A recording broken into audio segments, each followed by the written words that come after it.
Daniel McTeague, Jr. Here.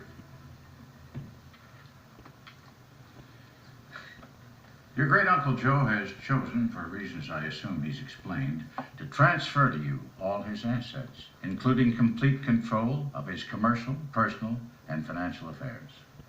My boy. My good boy. At this time, I would like to give you a complete picture of your great-uncle's holdings. The McTeague Scrap Metal Company, comprising scrapyards, trucking... Excuse me. Uncle Joe, there's something I'd like to explain to you. First of all, when I came to your birthday party that time, I had no idea any of this was going to happen. I wasn't after your money. I know that. That's why I love you.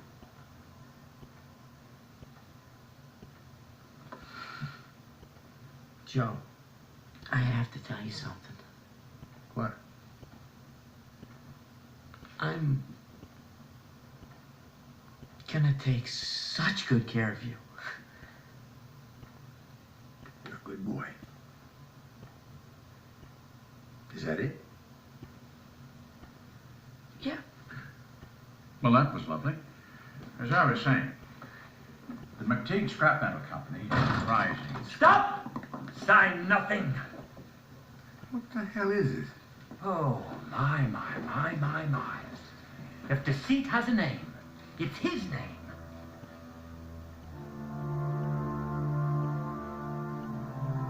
Daniel, is it true? Is everything these gerbils have been telling me true?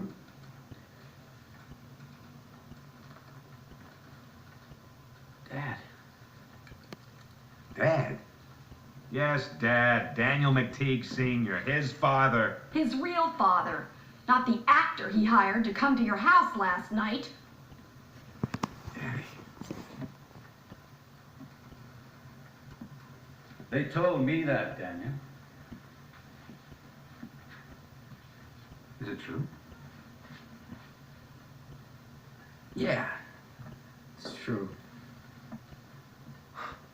You hired an actor to pretend he was me, and then pretended to get in a fight with him, and told him you preferred Uncle Joe to me? Well, when you put it like that, it sounds kind of bad. Danny, I know we've had our differences, and I know you think I'm strange. No, Dad. I am. But I've always respected you, Daniel. Always. I've always felt you had real character. Does money really mean this much to you? No, I didn't go and see Uncle Joe for the money. We made a deal with him. If he kept the money in the family, he'd get a cut. Right? Yes, but... Then he double-crossed us. Because they're scum. I mean, they're greedy. We're greedy. We were willing to share. Dad, I don't know what happened. I just got, like, sucked in. I mean, first one thing didn't seem wrong, and then another thing didn't seem wrong until I... Nothing seemed wrong. I know. That's why I left.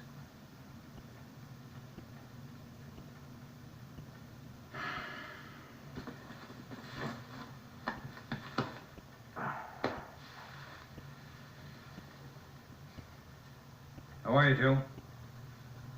Still eating grapes?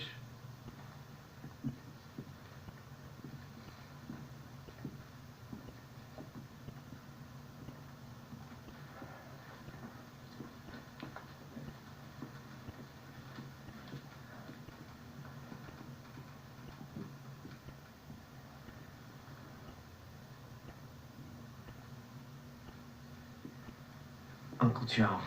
Save it. Okay, Joe. Bare knuckles, toe to toe. We've spent 20 years eating your shit and saying, delicious, what a cook, no more. We've hired attorneys. If we don't get our fair share of everything, we'll move to have you declared incompetent. And we'll win because we found out things. You've got toys in the attic, Uncle Joe. Broken toys. And we'll hammer on you until you cave in. Understand? Or is your mind already gone? All right. Sit down. All of you. Uncle Joe. Quiet.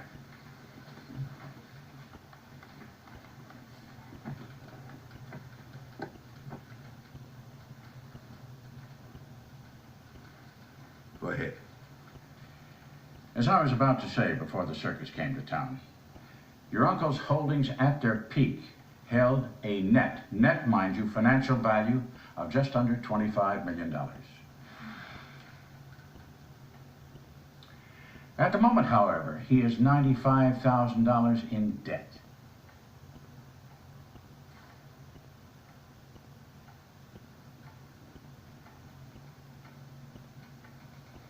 When he's... In debt beyond the value of all his assets.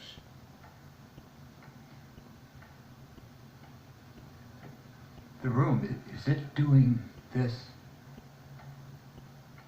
I fear this has come as a shock to you. No. Shitting a sailboat, that's a shock.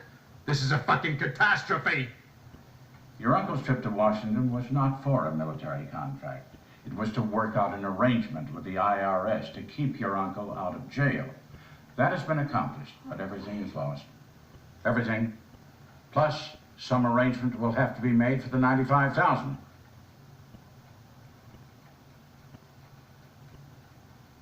How the hell do you lose $25 million? It's easier than you think. I overextended. Made some loans. There were some things I claimed the government wouldn't allow. There were penalties that were back. I don't believe this. It's another one of his little tricks. Another little test. I will gladly put you in touch with the IRS. They'll give you a complete accounting, as well as a lovely brochure for the auction. Auction? They're taking my home. Damn it! Stupid, stupid! We played along, we played along! We should have stepped in 5 years ago. 2 would have been enough. You stupid, pathetic old man. God damn it, Frank. One more word out of you, I'll kick your ass so high up, you'll have to take off your shirt to shit. Come on. Come on, bowling boy. Stop it! Frank, cut it out!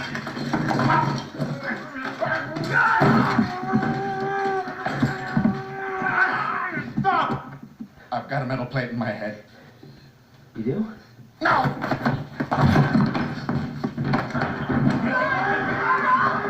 I want security in the large conference room.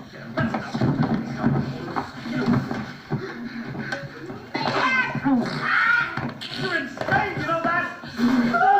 I'm insane! For 5 years I begged you, let's put him in a home. No, you didn't want to because you didn't have the balls.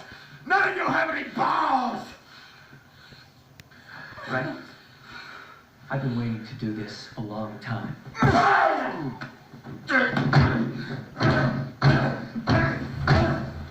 Hey, stop it. God, come on. I want them out of here. It's all right.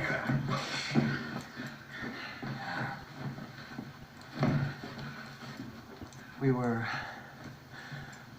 just leaving.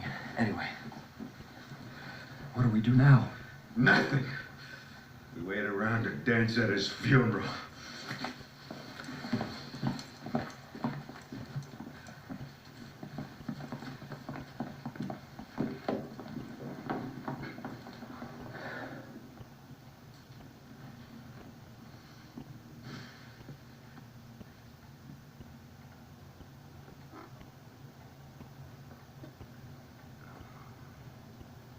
You're still here. How long have you known you were Brooke? About a year? A year. So, this whole time you were, what, schmucking with me? Every second.